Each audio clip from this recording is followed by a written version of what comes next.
Tech stocks, and the Wall Street was lower. The Dow was off 166 points. The Nasdaq had the worst of it all. It was down nearly 1.5%, nearly over 300 points lower. Software and analytics stocks led the sell-off. IBM and Salesforce were down heavily. Gartner and S&P Global fell even more. Investors are concerned about how AI affects.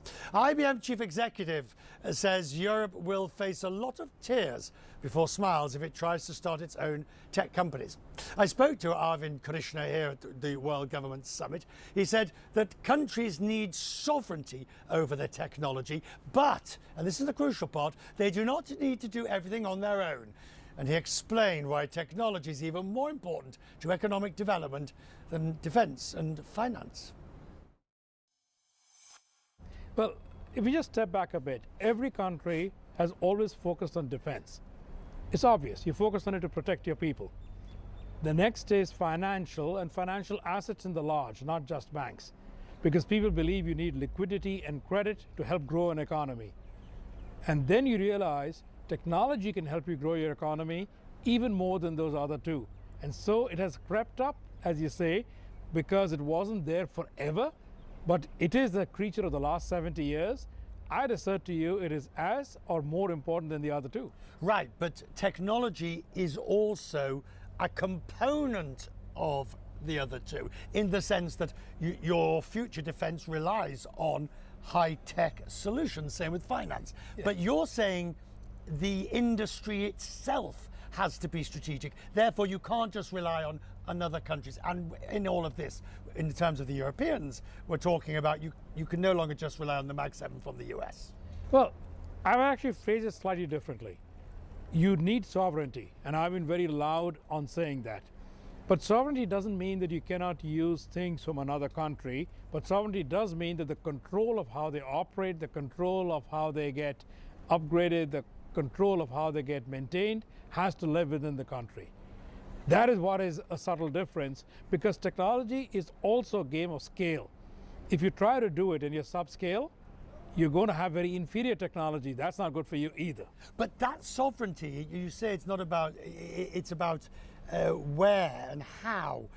But in the current environment, Europe is basically saying we have to have our own companies. We can now IBM's an American company, proud Big Blue, but Europe is saying we need to create our own large-scale technology companies that can compete with them. Do you accept that, or do you think that's not necessary? I think that is a path which may result in a lot of tears before it has a lot of smiles. I think that Europe should have a lot of companies that deploy technology. There aren't that many. You should absolutely have a number of companies that deploy technology. But the core fundamental technologies will take decades before they're competitive. So you have to ask yourself whether that investment is worthwhile or not. The current trade environment, tariffs, issues, it is the most probably difficult that most of us have seen. And I'm not talking about recessions and great financial crises. I'm talking about philosophical differences that currently exist. It's the most difficult we've seen. It's certainly volatile and it's dynamic. So you have to learn how to manage through those two. So difficult, I may politely disagree. Wasn't 2025 one of the highest GDP growth years in history on the planet? So how do you say it's hard to do it and you also get the growth? 26 is predicted to be as good. So I think that yes, it's volatile and dynamic, but you have to learn how to manage in that environment. And in that, if we look at IBM, we were talking about quantum, which you described as a bet. Mm-hmm. Have you bet the ranch, as the Americans would say? Succeeding in quantum is incredibly important for our future. However, it's not existential, as in the company will not die. It will not thrive without quantum, but it's not going to die. When you looked at it, and this might, forgive this if this sounds such a simplistic question when bearing in mind the level at which you operate, but when you looked at quantum, what is it about it that you think this is it? What is it about it? It's the first kind of new computing since 1945. So when you think there's a new computing, because everything else is really based on digital binary logic. Quantum is the first time we have the possibility to have computation that is based on a different underlying architecture. If that's the case, it opens up a set of problems you could never do on a classical computer. If that's the case, that's exciting.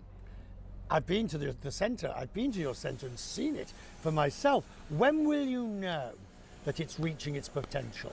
When will you know, not that it works, obviously it works, it's being used at the moment, but it's a rip-roaring success? 2029.